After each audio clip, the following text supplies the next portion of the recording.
I've been doing this show for almost 6 years now, and I'm still getting to folks that I've wanted to have forever. And when I get them on, my little 2D animated self on the inside is just doing backflips. Welcome to Dial the Gate, the Stargate Oral History Project. My name is David Reed.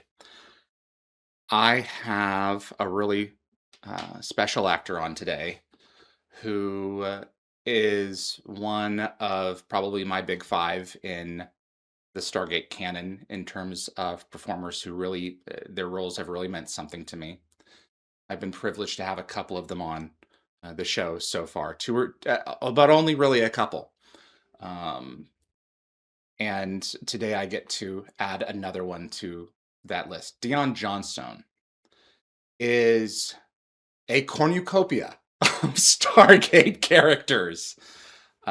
He started off as Novar in Rules of Engagement, and then we saw him as Naonak in the Jolinar's Memories before the reveal of Peter Williams. We also had him as one of the Stragoth aliens, the Shellfish aliens. These guys in it actually might help if I actually pull up the episodes and have a look at them here.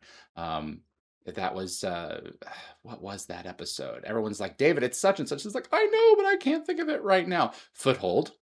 And then we saw him as Chaka. When the Walls Fell. No, not a Star Trek Next Generation reference. This is Chaka the Unas in what started off as a one-off that was a nod to a very special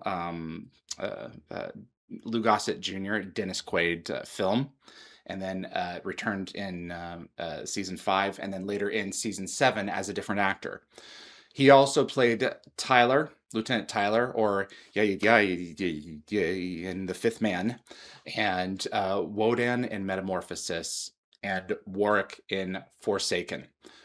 But we're only going to focus on a few of those in this episode because I was determined to get him back for more. So there was no way that I was going to do this performer, this person, justice by spending 6.5 minutes on each of these things, so that we could really speak to the role that he is consumed with now. And it was very important for me to cover that because he is one of the bigger members of the Stargate family. So I want to bring Dion in and spend some time with him and bring you into that as well to share that time, because his roles have meant a lot to me, particularly one. And we got to really delve into Erik, his character on Three Magnolias as well. And you may actually have another fan out there for a show. Let me add that to the list. Let's bring in Dion Johnstone. Dion Johnstone, you are so known in this property. Usually when I bring people in, I'm like, this is so and so, they did this, and then we move on. And man, it is not possible with with you.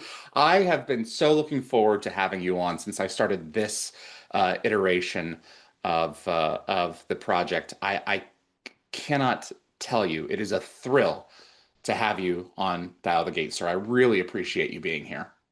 Wow, thank you. Thank you. It's a pleasure and an honor both to be here as well too. So thanks for having me. What's going on with you these days? What are you currently working on? What's keeping you busy? Well, I'm currently on a show called Sweet Magnolias, which is produced by Netflix. And we wrapped our fifth season at the beginning of the fall. So that's now going through its editing post-production process. So I get called in every now and then to do some ADR work and get a little snapshot of where we are. We've had an announced date for when it will arrive on Netflix, which is June 11th. So that's really exciting. Hey, And I'm in the hiatus period where I'm basically focusing on family, on continuing to strengthen my craft, on just restoring a little bit of the balance between work life and home life, and yeah, just enjoying life, really. good deal, man. I am curious. I've not seen this series, so can you kind of give us an overview of the show and where Erik Whitley fits into this? Yeah, in a nutshell, it's about three female friends in a Southern Carolina town called Serenity, who join together to initially create a spa for the community, and that eventually evolves into creating a foundation and finding out ways that they can better serve the community of Serenity, and also be a stand for each other in their lives and their loves and their families. So they are at the head, the three Magnolias. But it's a very strong show about community. And then the town of Serenity is a very strong character in the show as well too. It's you meet the community and all of the people that live within and how they all contribute to their world and lives. So the character I play is Erik Whitley. And when you first meet him, he's a pastry chef working at Hmm. Sullivan's restaurant, and he quickly graduates into becoming a sous chef on the show. And he's a man of mystery. He's got a lot of secrets in his past that sort of unveil and unfold over the seasons. But what you learn about him is he is a person who holds a lot of grief within him because of past trauma that's happened in his life, and he is at a place of emerging out of that grief, learning how to deal with it, but also move on in life, learning how to love again. And so you watch him as he falls in love with one of the main characters, one of the Magnolias, Helen Decatur. And you see that relationship blossom between the two of them. But you also watch him learn that he has something to offer the community, both in mentorship, but also in the establishing of legacy. Is one of the big things that's on his mind is what am I here to do? How am I meant to contribute to this world? That's a big thing for him, and and you watch him discover that and explore that and see how that unfolds over the seasons. Is this a show that has an ending, or is this one that could be really perpetual if done right for a while? Yeah, I mean, I believe there are maybe 13 books in the Oh my original God. series that this show is based on. Okay. So there's quite an evolution as to where the characters can go. It's very much an open-ended series. I feel at this point we're still at the start of it. You know, I mean, we know who these characters are. Some major transitional things have happened, but I feel the ground is now fertile for it to really take off. Okay. Yeah. Well, dude, this is what a coup to have grabbed something that you can really sink your teeth into in a day where nothing is you can't count on anything anymore. So that's awesome, man. Mhm. Good for you. Yeah, thank you. Thank you. Thank And you. how many And it's seasons are available wonderful on Netflix to, now? I'd say that again. I apologize. How many seasons are available on Netflix now? There are four seasons that are currently available, and our fifth season will launch on June 11th. Okay. And it's wonderful to what? What'd you say? It's just wonderful not only to be a part of a show that's being recognized and celebrated, but to be playing a part that's inspiring and challenging. It really allows me to access and use all aspects of my craft. And that's not always a guarantee. You can land on a great show and not have a lot to do, or land on a show and not really evolve as a character. But every season, the challenges that have been put forward to me as an actor have been just monumental. So I feel very grateful to have this opportunity. That's great, man. There's a fourth Stargate series that is now in development. And we are moving straight ahead towards it. And how long? When did you first hear that it was coming back, or did you hear through me? No, I'd heard word, and it was sort of corroborated by you that that Amazon Prime, I believe, is optioning it. Prime And Video. from what I understand, it's a soft reboot, so it's keeping a lot of the lore that's already been established and sort of picking up. Um, I guess maybe in a future timeline. I don't quite know where or if any of Ours that's been now. revealed, but Yeah. uh-huh. Wow. Yeah. Wow. Well, we're primarily filming in London, but it's one of those where it's like I wanted to reach out to everyone from the show that I really loved and get them back into the fore again because if there's any chance to have your involvement in it, I would love to see you in it, truthfully. Oh man, Um, absolutely. I'd it's love to be a part of it. Martin Garrow is one who knows what he's doing, and I'm really excited with what he's going to develop with this thing. So we're gonna have to see. I want to take you back really to the beginnings of your career because Mm. so much of who you are got started on on this show. Tell me Hmm. Hmm. about your time on Stargate, and because you went through a whole series there for a little while, and how that all came to pass. So, Yeah. just what you Yeah. did. Let's start off with just like a bird's eye view of how of your recollection of your time on the series. Well, an amazing period of life for me. Foundational in terms of the start of my career in film and television. Um, my understanding of what the industry is, what it requires of you to show up and do the work. Um, it was I think part of how I was recognized by the show was through the work that I was doing on stage. And I was doing a production of Hamlet with Michael Shanks at the time. And he was playing Hamlet and I was playing Horatio. And so it was great. I played opposite him, and he's a wonderful actor, and he was a brilliant Hamlet. And um, producers from the show obviously came to see him in it and saw my work. And very shortly after that, I started to get auditions for Stargate. And it was a matter of finding the right fit of the role. What was the right way to bring me into the show, and that eventually happened with Rules of Engagement, and that was really exciting because it was an episode about basically from my recollection. Um, Young Goa'uld recruits being trained on another planet, um, but taking the roles of Stargate teams and Goa'uld and and battling against each other and sort of building them up to this ultimate battle. So it was sort of a youth-oriented show in their Hmm. worldview. And I met one of my closest friends on that show, Aaron Craven, who eventually got the part that I went out for, who was the leader of this team of the Stargate outfit, and I was his second in command. And and I remember we worked so hard on that, and we're so focused on the craft and so focused on the details of every scene and trying to make all the lines make sense and Hmm. to really try to find the center of what the story was.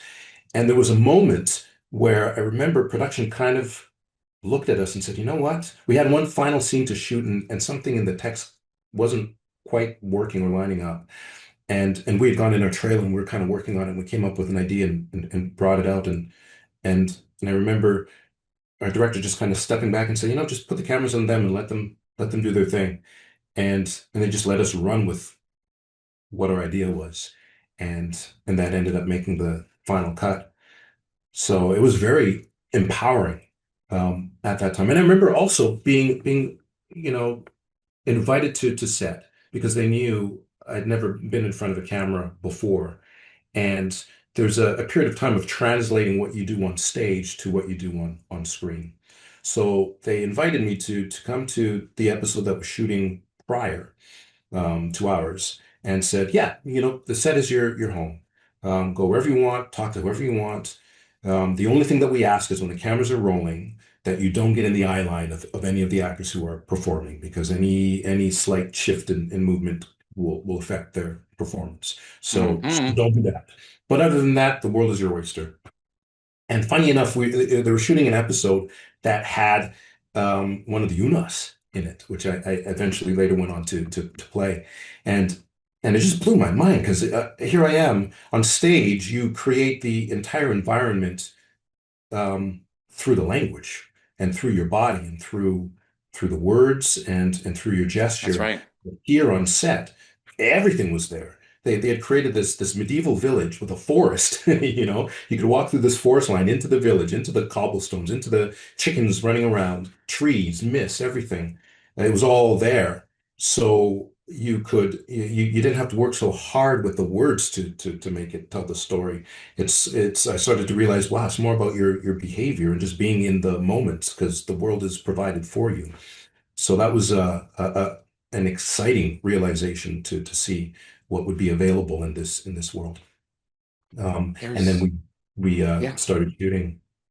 Yeah. So I felt very much under the wing of production.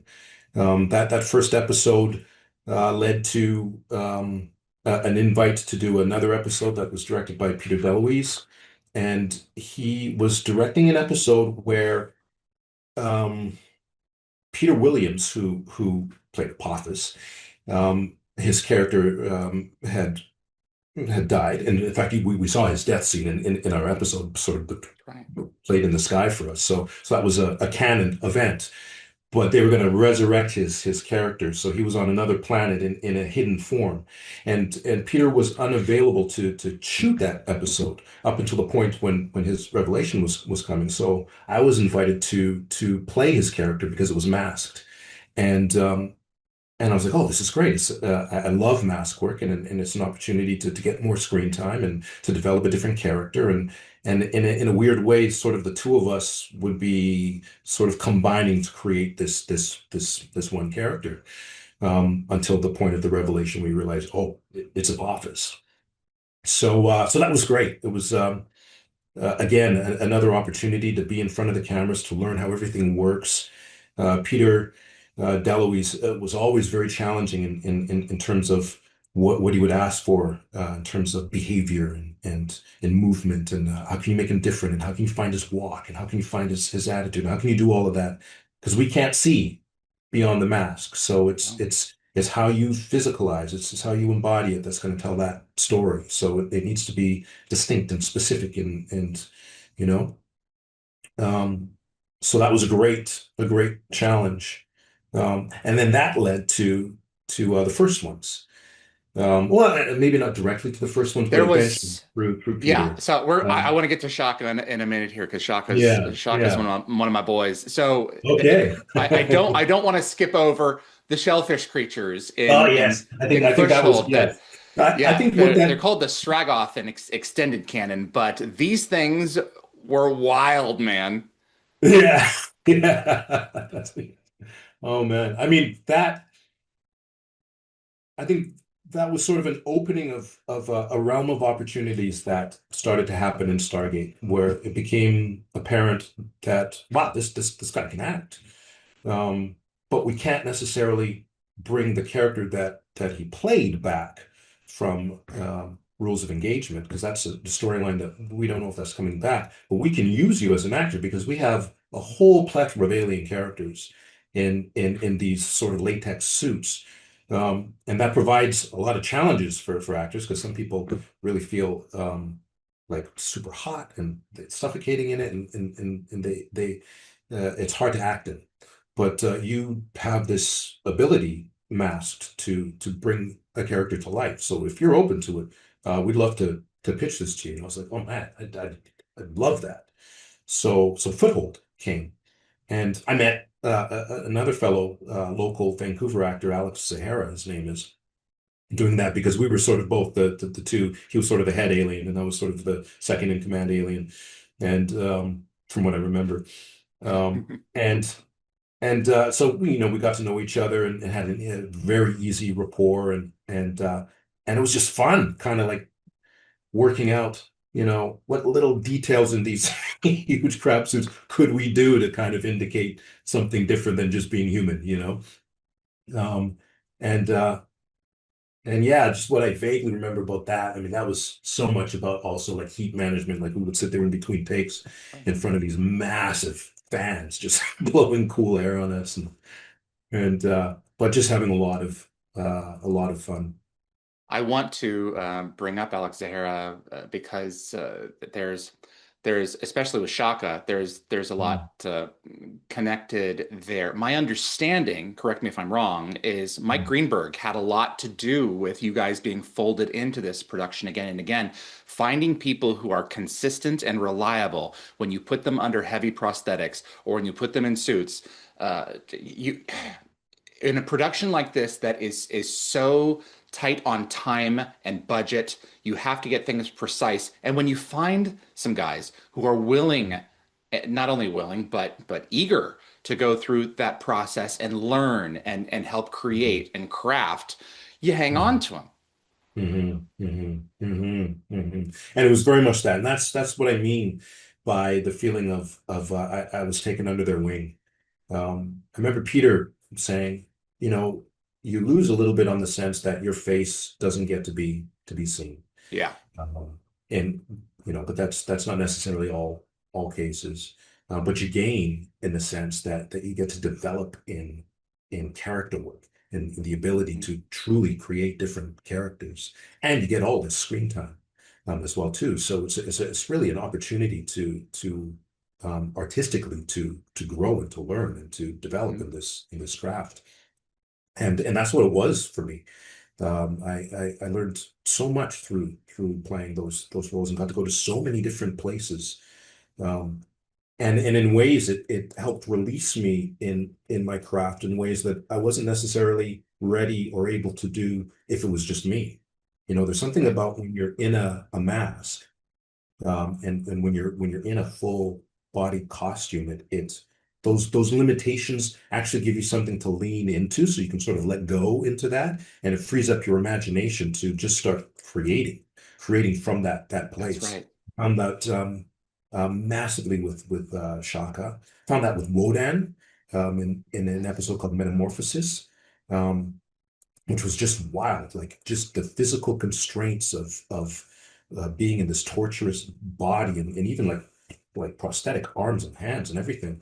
Um, but what it did to my voice, what it did to my emotions in terms of his Right. backstory, and physically what I was able to find in terms of movement was astounding. I wouldn't have been able to do that normally at that time. But that also opens you up to when you're playing roles, even though if I'm a realistic character, myself, I might not go to that extent, but I can have that internal vibration in me. I can have all of those images existing within me as well too, even though my exterior may be quite normal. It might be quite masked. You have to find the So, humanity in the performance, not always you're not always afforded the opportunity of finding it in this part, but it is here. yes, It does exist. yeah, And your yes, hope is that you find a way to connect it to the audience because you have to trust that your other performers and the people mm, who are recording you and the people who mm, have hired you know what they're doing. And yeah, it's not like it's about you, but you don't want to, you're here, you don't want to be left out of that process, you know? yeah, yeah, yeah. Yeah. Shaka is one, he's in top five of characters for me. He always has been. This boy, and he is a boy, Mm, uh, is participating in a ritual that his tribe has done for thousands of years. mhm. And Daniel gets caught in the net. Yeah. Uh, Tell me, does this role mean as much to you as it does to me as an audience member being sucked into it? And tell me about who this boy was when you first saw him on the page? Wow.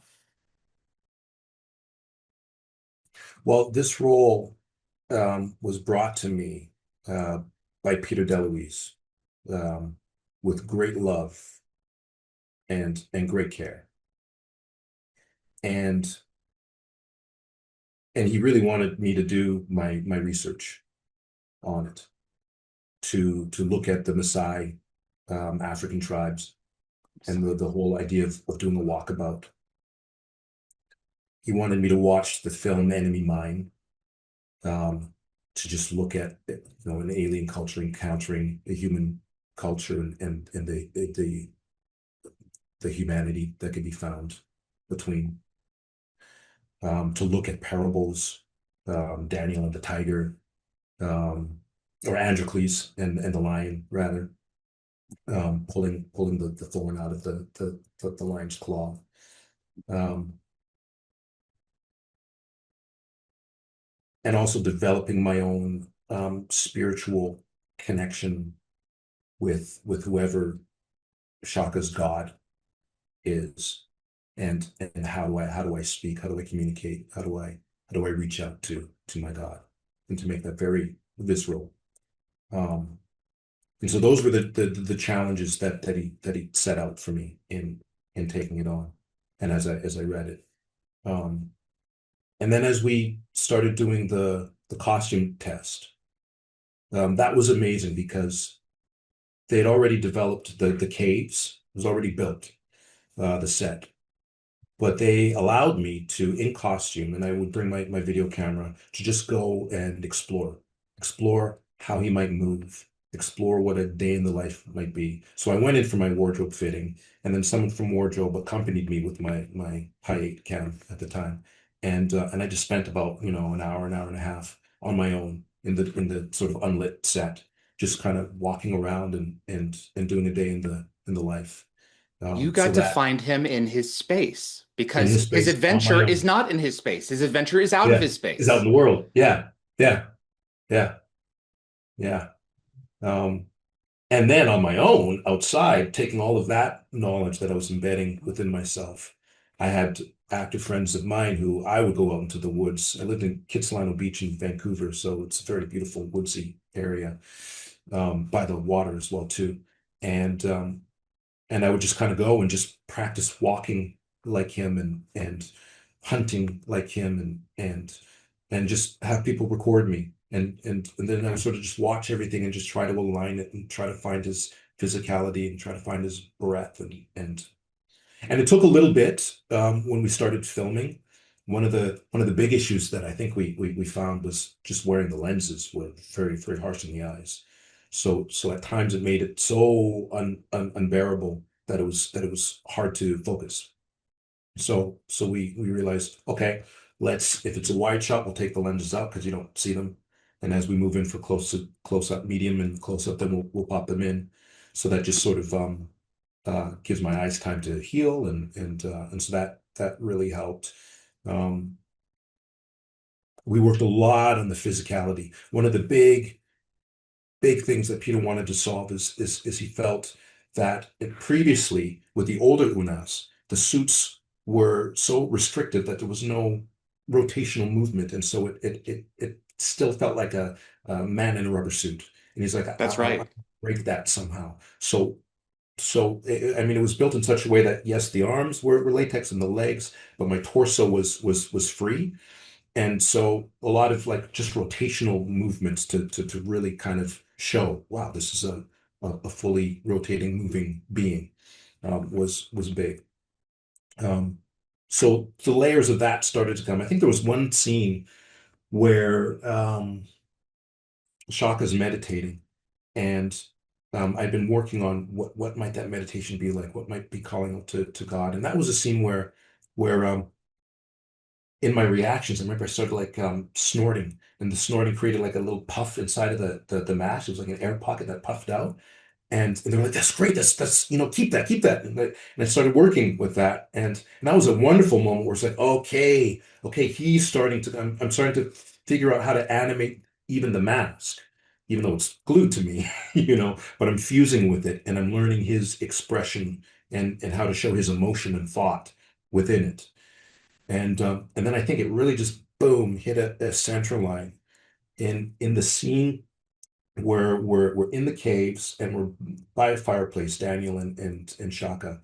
And Shaka throws a cooked symbiote, tosses it, you got to eat. And Daniel's like, I don't want to eat that. And tosses it back, and it turns into a game, a back and forth game. He's like, oh, we're playing toss the symbiote. And Throw Daniel's the like, symbiote head. throw the symbiote, right?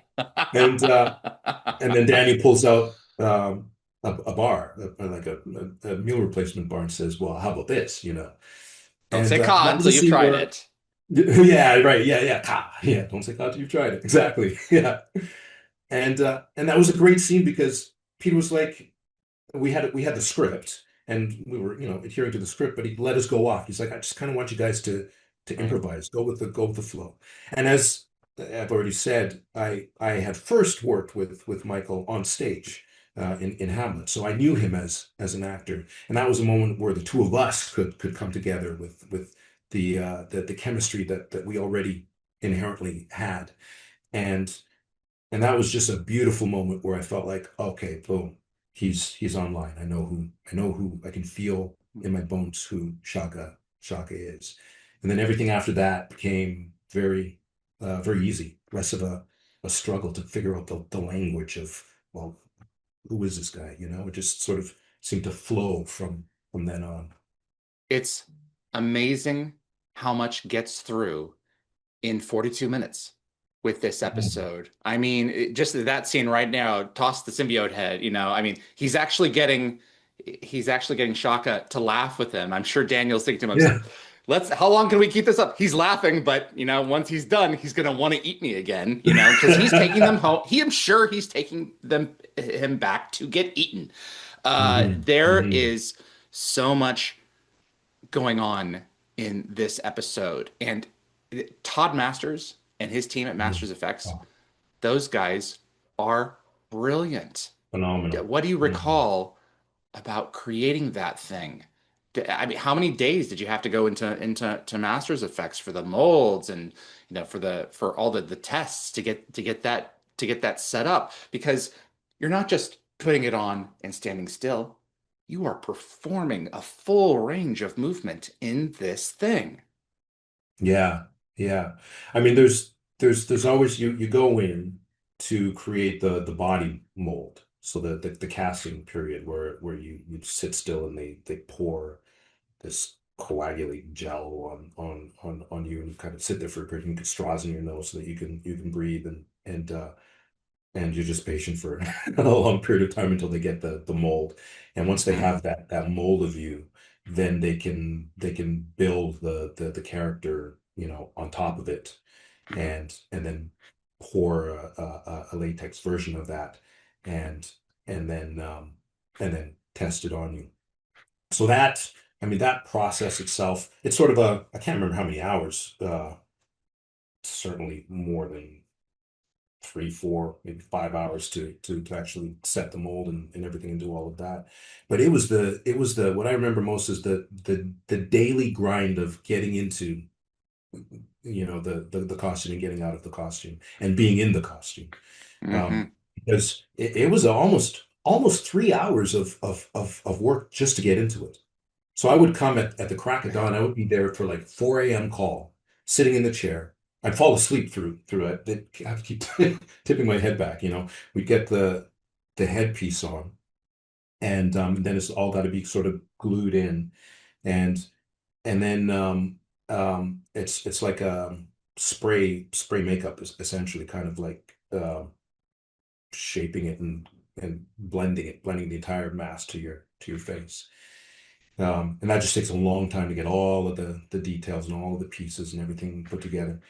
And so I would be there about 4 a.m. to start, and then call to set for blocking might be 7 a.m.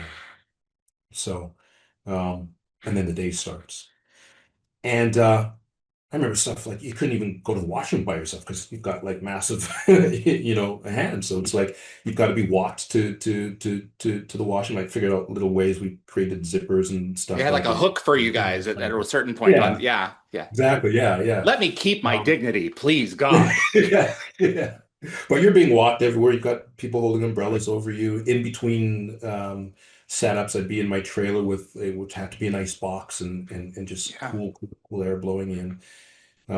Lunches was sipping through a straw because we couldn't get grease on the lips of where the latex was, or else it would cause it would be very difficult to reset it and everything like that. Um, so, and then dealing with the eyes was the big thing, was just staying really relaxed with the scleral lenses, and we figured out how to sort of navigate it so that it wasn't overuse of it, and um, so it's definitely an endurance run. I mean, I really had to find that place within myself that was just a place of calm where I was like, yeah, I'm hot. Yeah, it's restrictive, but I'm not panicking. I can stay relaxed. I can regulate my heat. I've got the cool air around me, and it's almost like a meditative place that you go to where you're not exerting your energy. You're thinking about where you need to go, going over the notes, whatever you had in your head, right. but you're in kind of a relaxed state until it's time to go. And so that when, we're back, when the setup's done, you've got the energy and the drive to just give it, you know. Have So you ever done anything this complicated in terms of layers on top of you before? no, not Wow. not prior.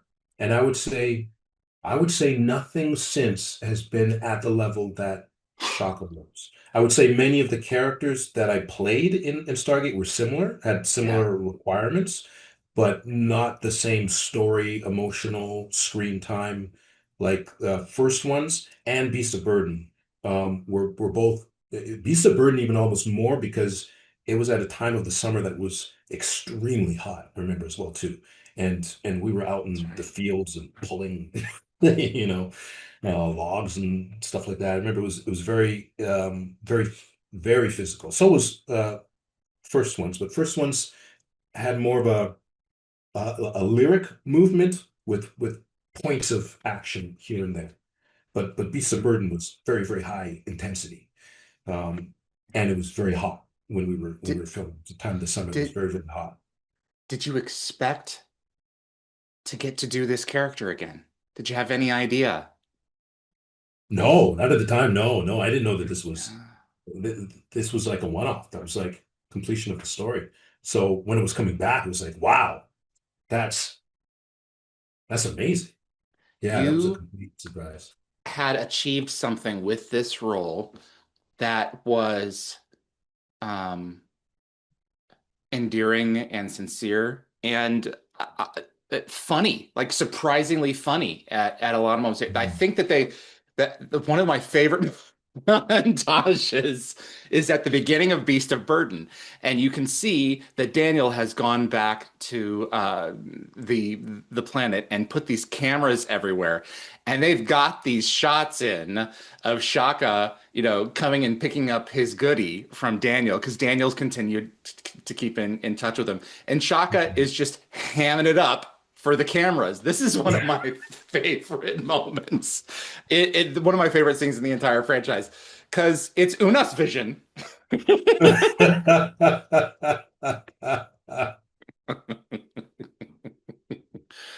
Oh God. It's Wow. hilarious. You're just Yeah. having fun, And I don't know if I couldn't remember if there were other Unas over there or he didn't let anyone else know that there were candy bars. So it may have just been him, but it's almost like Shaka knows what Daniel's doing. And he's saying, Uh-huh. Uh-huh. "Hey, how are you? Thanks for the grub. I'm not saying ka." I love this role, man. Wow. Wow. Jeez. Yeah. I mean, what was so great about the Beast of Burden was the comfort that came from having established the character and knowing that everyone trusted what I was bringing to the character. That's right. I remember there was a scheduling conflict that occurred because I was working on stage at the time that they had initially wanted to film it, and my contract couldn't be adjusted. Yeah. So they adjusted the filming schedule to allow me to complete my contract and then for us to go into filming. But what that meant was that Peter couldn't direct the episode. So I remember that was part of it was like I have to give up my baby, you know. But it's in good hands. And so there was a lot of confidence that was instilled in me in terms of Yeah. you love what you're doing and That's right. trust what you're doing. So we want you to run with it, you know. And I think that, and then also working with Alex as well too, Yeah. because we have a very easy connection as actors. So Hmm. it was really easy to build and work together, and for him to dive in and kind of go, okay, these are what the relationship about. Okay, so this is what I'm going to bring in, and so there were yeah, lots of moments of heart, lots of moments of humor, lots of moments of pain, struggle, um, and just this fiery spirit of let's take up the charge and let's um, this is about freedom, It you know. is. I'm getting goosebumps thinking about this episode. I cannot honestly decide. Probably Beast of Burden, I do like more because it evolves the character in such a way because you're taking uh, a character who knows nothing but freedom and the sky Mm, and his God, mm, and he's thrown into complete subjugation. And you and I both know they would have had to kill him. He was not going to mm, yield.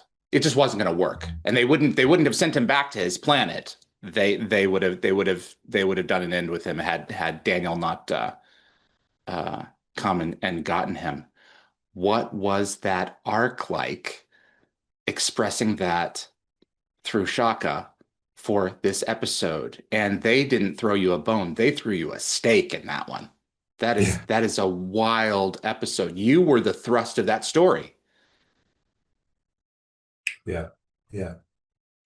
Yeah, I mean, obviously, well, there's a lot to draw from in terms Of course. of history, you know, and in terms of, I mean, we're you know, bottom line, we're talking about slavery, That's right. and um, I loved having the opportunity to express that story um, through this world and through this character. Mhm. To allow it to go into to take it off of the you know take it off of myself and basically put it into to another world to be able to explore. It's like mask work in a sense. There's a freedom Mm, that it gives you because you can access that pain, but you can also um, slightly remove yourself from it as well too. mhm, Um, and make it something that's greater in a sense, a little bit more universal for everyone mhm. to experience. Um, I thought it was a just a wonderful evolution of Shaka, and a wonderful evolution of the species of seeing him take a stand for his people who don't know what he's known, and go on. I'm going to spread this. I'm going to be the light. I'm going to be the fire that spreads this to everybody. To step into that role. Um, I mean, what a journey from his initial walkabout, which was about coming to his Exactly. tribe and proving himself worthy enough to submit to the elder of the tribe, to becoming the leader of that tribe, to becoming the leader of a whole nation of his people, you know. And Um, to take nothing away from Patrick Curry. Patrick, I don't know if you've seen the third one or not, but the he does an excellent job. I adore him as an actor. He just wasn't my Chaka, and mm, his choices are just going to be different than your choices. One of the advantages mm, that he had when he was brought in for season seven, I believe there was a scheduling conflict, was the core reason, mm, was the advantage of he has now gone from his wild society into a more civilized one, and so he has chosen to incorporate certain um more a certain amount of, well, a great deal of poise in his new society. He has chosen to take that on. So that wasn't so much about the difference in actors, but just the difference in setting. But still, Mhm. I actively, Dion, I felt you were so missed in that third one that it was, to this day, when I'm not blowing smoke up your ass. I swear to God, the anytime I put on the show, it's all I can think about when I watch it. It's like, I know it's Patrick. I know it's not Dion. He is doing an excellent job with the material and with everything he's doing. But in my core, this is not the same guy. And I guess I just wanted confirmation. Was it a scheduling? What is this? Was it a scheduling conflict? It was a schedule. I can't Okay. remember specifically what it was, but I think Yeah. it was something along the lines of I was in another production that at that time could there wasn't negotiation room, so I just I see. could I was unavailable, and they needed to move forward Yeah. with me. So and so I had to relinquish the part. I haven't seen the episode. It's been hard for me, funny enough. I'm so attached to him that it's been hard I for don't me blame to you. so I just sort of let it be. But I can appreciate it's an unenviable task to step into to a role that someone else has created. Sometimes it can work to great effect because you may bring, a new facet to the character that wasn't there before. That can be like, wow, this completes the picture. Mhm. Um, but you also run the risk of there are some imprints of, the DNA of the other actor that made the character that Mhm. people will miss. So it's always a gamble and a difficult thing that sometimes works and sometimes doesn't. Or can work, but everyone will have their preference as well too. For sure. So I can appreciate that. And I so wish I could have completed the Yeah. arc for Shaka because I have great love for that character. I would love to have you back as we move closer to this next Stargate. I would love to have you back to discuss Tyler and Wodan and work in a little bit greater detail. What I'd like to do is sit Stargate aside for my last few minutes with you. Um,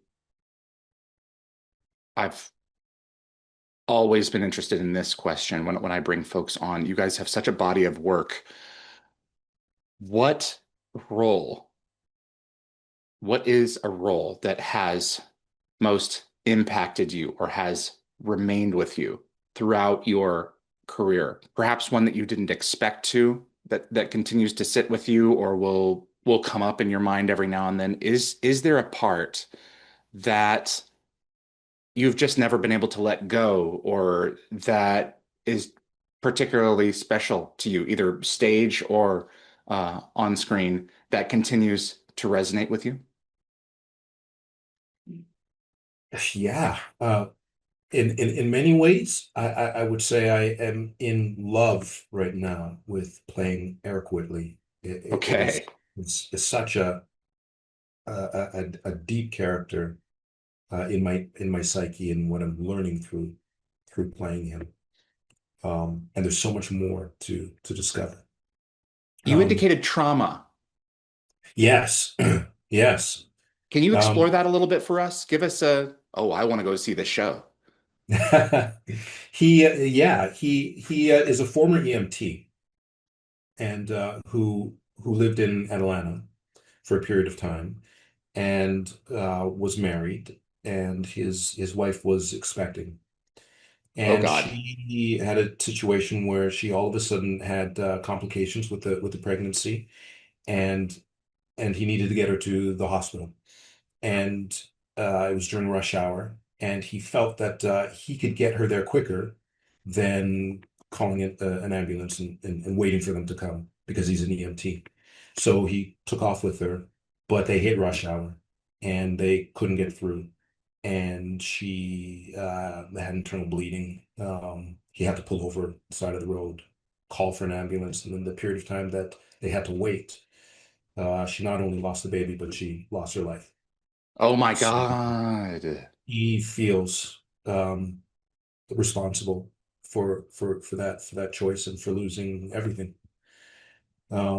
And that took him to a very, very, for a number of years, dark place in his life where he shut himself off from the world. But he was raised partly in the South. Would visit his grandma in South Carolina when he was a kid, and she taught him how to cook. And it was through rediscovering her recipes and just, doing a recipe a day and just kind of going, at least I know if I put this ingredient with this ingredient and this ingredient and I just follow the recipe, it will make sense and it will turn out. That was sort of his way of climbing back out of the grief. And so that led him to cooking. And he gave up his life as an EMT, left Atlanta, went into cooking and has come to Serenity and got a job as a pastry chef. So you meet him, that's where you meet him. He's now established as a pastry chef, but he doesn't go and he's very protective about his previous life and in his world and Yeah, that. And it's another man. yeah, yeah. But you Wow. see him still processing and still dealing with that grief, still trying to find a way of I don't want to let go of that life that I had. I want to honor um that life and to create space for it. But I'm challenging myself to believe that I'm worthy enough to love and be loved and to still keep living. And if anything, that should be a testament to their lives.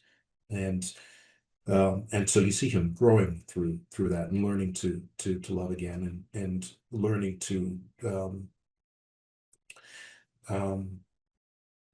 live with his past as he Right. Rather embraces. than keeping it behind a locked door. Exactly, exactly. And it's Yeah. about a lot of locked doors that you see him Yeah. learning how to open and what it takes to let the light in rather than keep it compartmentalized and shut up in order to protect himself and as he thinks others. So it's a very, very deep, rich role. And That's I think speaks to a lot of people who deal with trauma and grief and don't know how to process it, don't know how to communicate it, and don't know how to move on. Um, Can I ask you a question from the mm, character's perspective? mhm. Will this guy ever truly forgive himself? I, I I I believe so. I believe so. Um, that's a very interesting question. Because Has he it, at this point?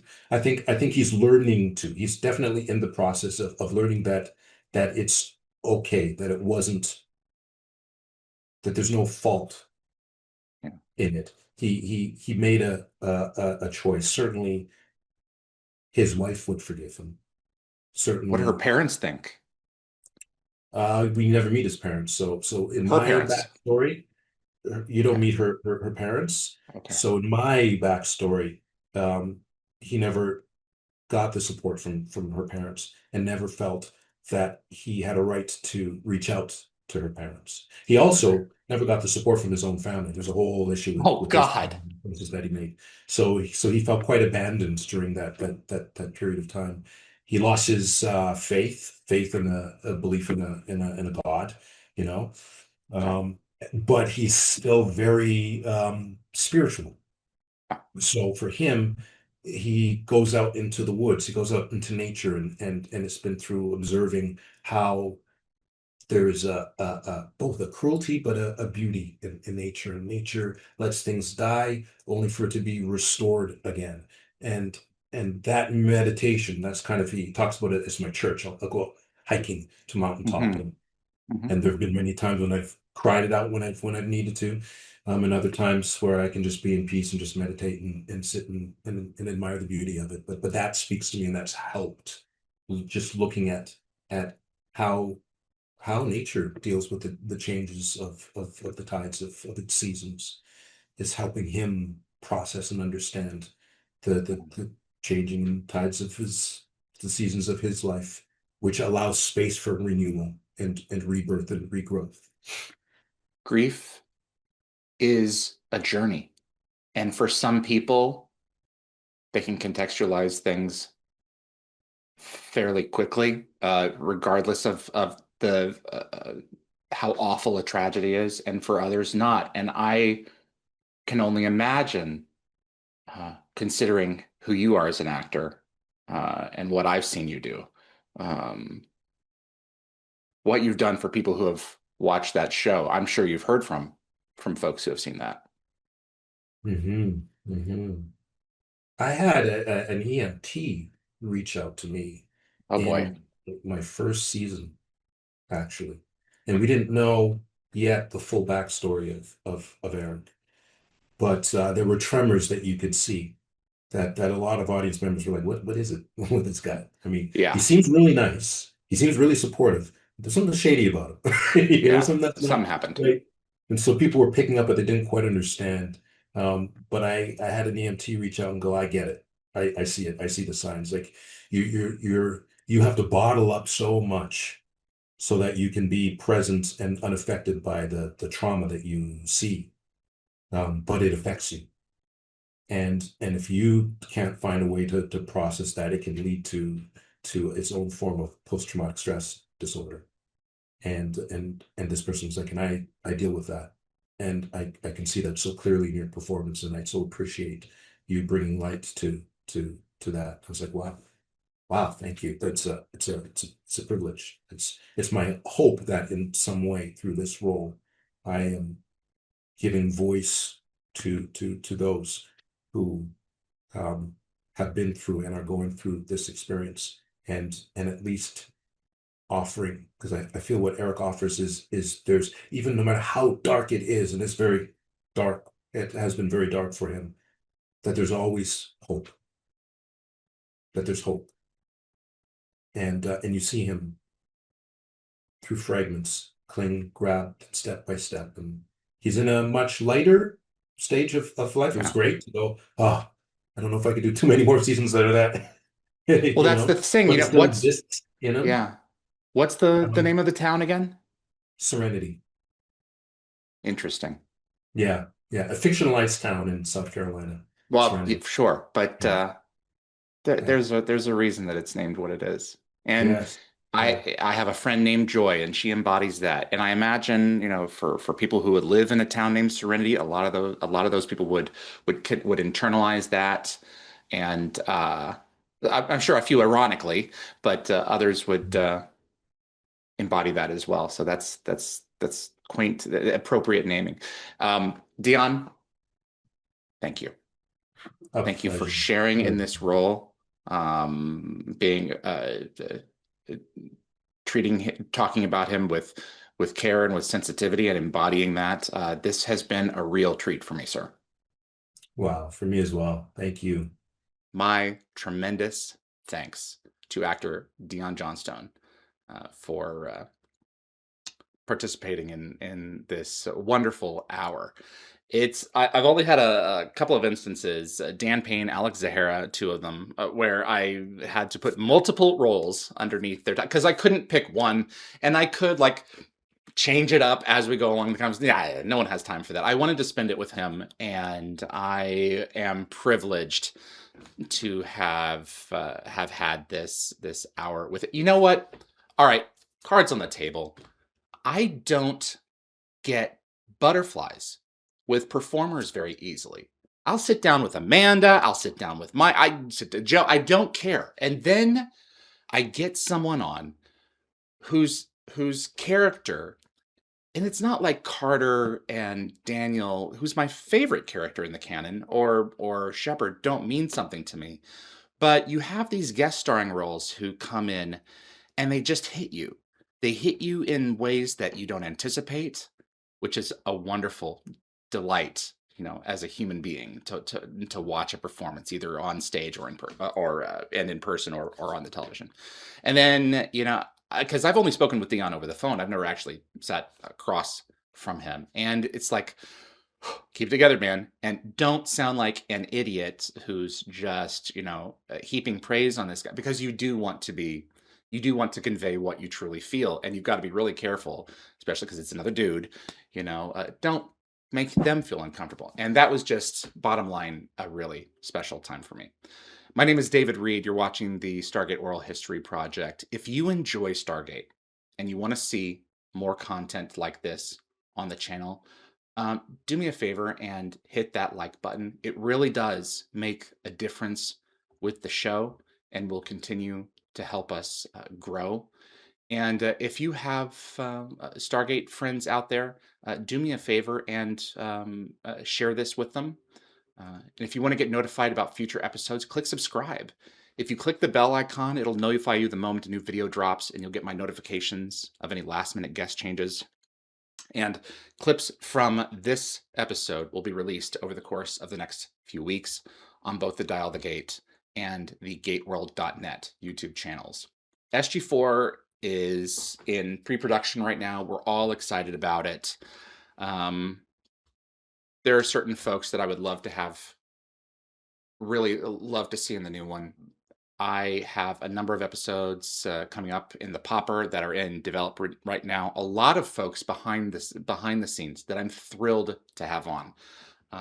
Folks like Kirk Douglas and no relation, and Ryan Purcell have been hugely helpful in that process behind the scenes lately. And we've got a few more definitely before. We've got a few more liters in the tank, gallons in the tank before we're done. I'm going to go ahead and let you guys go here, but thank you so much for tuning in and enjoying this very special episode with me. Hopefully we'll have another one with him before the end of the year. My name is David Reed for Dial the Gate. I appreciate you tuning in. I'll see you on the other side. Chaka.